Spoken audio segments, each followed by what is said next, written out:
दोस्तों, गहरी रात थी। जंगल के पास वाली सुनसान सड़क पर ट्रक का पहिया अचानक घिसट कर रुक गया। तेज हवाओं के साथ सूखे पत्तों की सरसराहट ने माहौल को और डरावना बना दिया। ट्रक का ड्राइवर रघु परेशान होकर नीचे उतरा। उसने ट्रक का इंजन चेक करने की कोशिश की, लेकिन चारों तरफ घुप्प अंधेरा था। जैसे ही उसने टॉर्च जलाकर नीचे झांका, उसे ऐसा महसूस हुआ कि किसी ने पीछे से उसका नाम पुकारा। उसने मुड़कर देखा, लेकिन वहां कोई नहीं था। हवा और सन्नाटे के बीच जंगल के अंदर से अजीबोगरीब आवाजें आ रही थीं, जैसे किसी के चलने की धीमी पदचाप या किसी का खांसी जैसा हल्का शोर। रघु का दिल जोर जोर से धड़कने लगा। उसे ऐसा लगा जैसे कोई छिपकर उसे देख रहा हो। वह जल्दी जल्दी ट्रक को ठीक करने लगा, लेकिन तभी उसे अपनी ट्रक के शीशे में एक परछाई दिखाई दी। यह कोई आम परछाई नहीं थी। उसकी आकृति मानवीय थी, लेकिन आंखें जलती हुई लाल रोशनी की तरह चमक रही थीं। रघु ने खुद को संभाला और ट्रक में बैठकर वहां से निकलने की कोशिश की। जैसे ही उसने ट्रक स्टार्ट किया, इंजन अजीब सी आवाज करने लगा। ट्रक मुश्किल से आगे बढ़ा, लेकिन सड़क मानो खत्म होती जा रही थी। चारों तरफ जंगल और अंधकार था। कुछ दूर जाने के बाद उसे एक बूढ़ा साधु सड़क के किनारे खड़ा दिखाई दिया। साधु ने हाथ देकर ट्रक को रोकने का इशारा किया। रघु ने हिचकिचाते हुए ट्रक रोका। साधु ने धीमे स्वर में कहा, इस रास्ते पर मत जाना बेटा, यह जगह सुरक्षित नहीं है। दोस्तों, आप सुन रहे हैं अजीत हॉरर स्टोरी। दोस्तों, कहानी शुरू करने से पहले आपसे अनुरोध करते हैं कि आप इस चैनल पर नए हों तो सब्सक्राइब जरूर कर लें। रघु ने घबराकर पूछा, क्यों बाबा, ऐसा क्या है यहां? साधु ने उसकी ओर देखा और कहा, यह जंगल अब शापित है। यहां जो भी आता है वापस नहीं लौटता।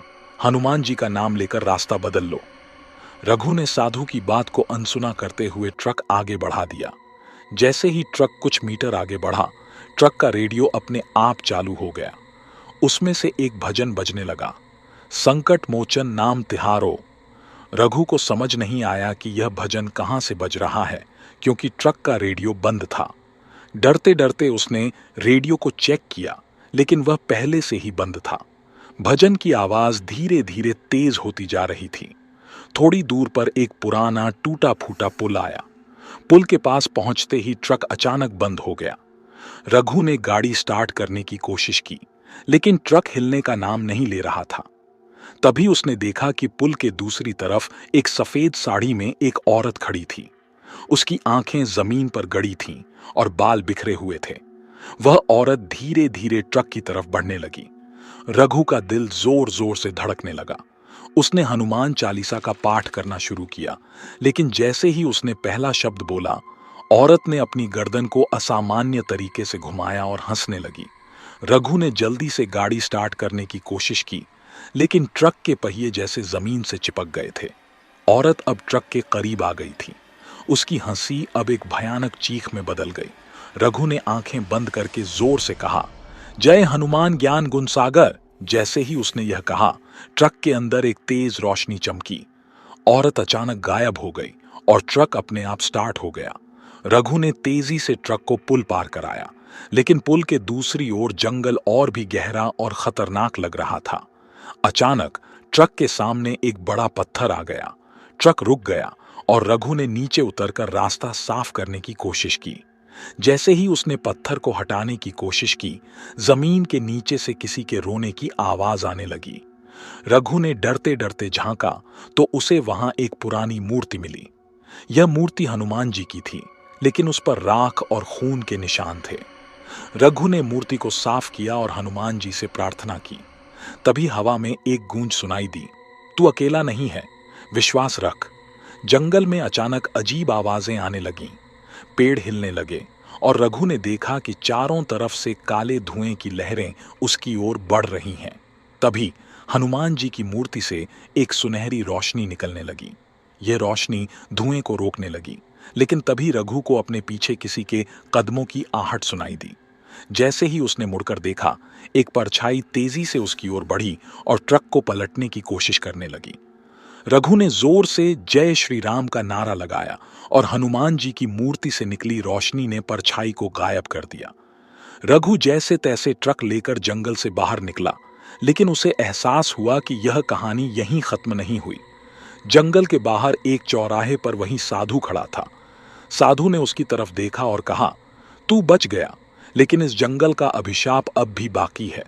इसे खत्म करने के लिए तुझे वापस आना होगा। रघु की आंखों में डर और सवाल थे। क्या उसे दोबारा जंगल में जाना होगा? क्या वह हनुमान जी के आशीर्वाद से इस अभिशाप को खत्म कर पाएगा? रघु के अगले कदम क्या होंगे? क्या वह साधु की बात मानेगा या फिर इस रहस्य को जानने के लिए जंगल का सामना करेगा? जंगल के बाहर खड़ा साधु असल में कोई साधारण व्यक्ति नहीं था। वह इस अभिशप्त जंगल का हिस्सा था जो हर उस व्यक्ति को फंसाने के लिए वहां खड़ा रहता था जो जंगल में प्रवेश करता है। साधु रघु से कहता है, तू बच गया है, लेकिन इस अभिशाप को खत्म करने का काम तेरा है। रघु साधु की बात मानकर वापस जंगल में प्रवेश करता है, लेकिन जंगल में एक ऐसा रहस्यमय कमरा होता है जहां साधु उसे बंद कर देता है। वह कमरा असल में उन आत्माओं का निवास होता है जो इस अभिशाप का हिस्सा हैं। साधु दरअसल अभिशापित आत्माओं का राजा है और नए लोगों को फंसाकर उनकी आत्मा को इस अभिशप्त जंगल में कैद करता है। रघु को धीरे धीरे पता चलता है कि उसे खुद को बचाने के लिए न केवल जंगल से बाहर निकलना होगा, बल्कि साधु के धोखे से भी निपटना होगा। जंगल में प्रवेश के बाद रघु को अपने बचपन की कुछ बातें याद आने लगती हैं। उसे महसूस होता है कि यह जंगल उसके अतीत से किसी न किसी तरह जुड़ा हुआ है।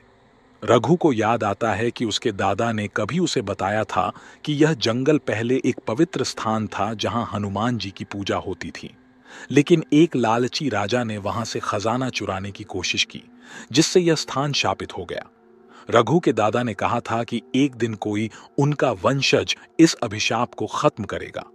रघु को धीरे धीरे यह एहसास होता है कि वह उसी वंश का हिस्सा है और यह जंगल का अभिशाप खत्म करना उसकी जिम्मेदारी है।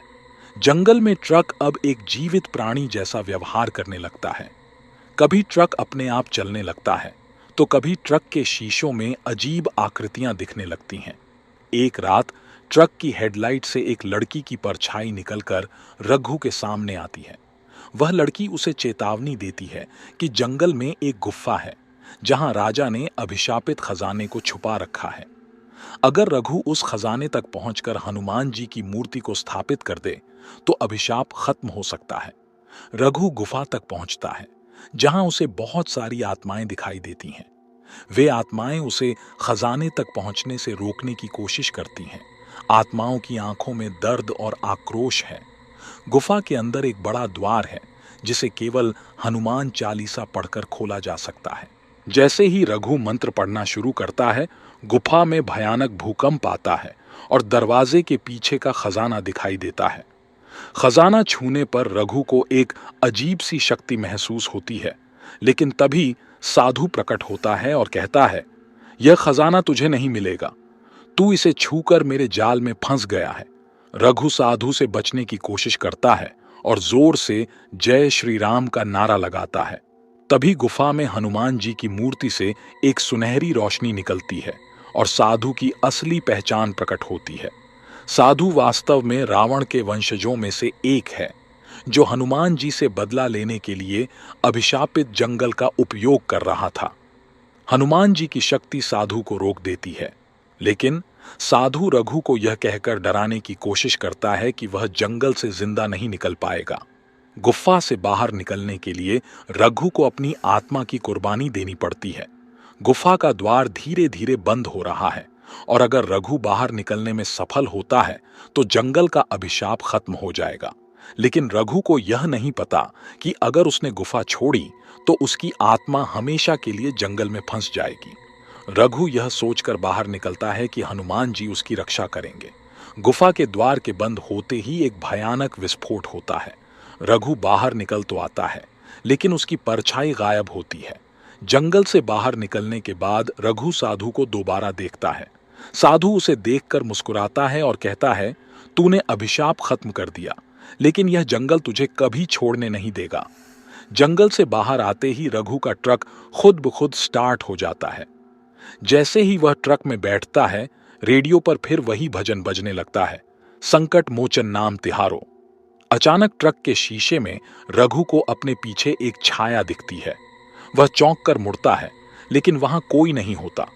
ट्रक के शीशे में लिखा होता है, यह सिर्फ शुरुआत है। जंगल का अभिशाप क्या पूरी तरह खत्म हुआ, या यह सिर्फ एक भ्रम है?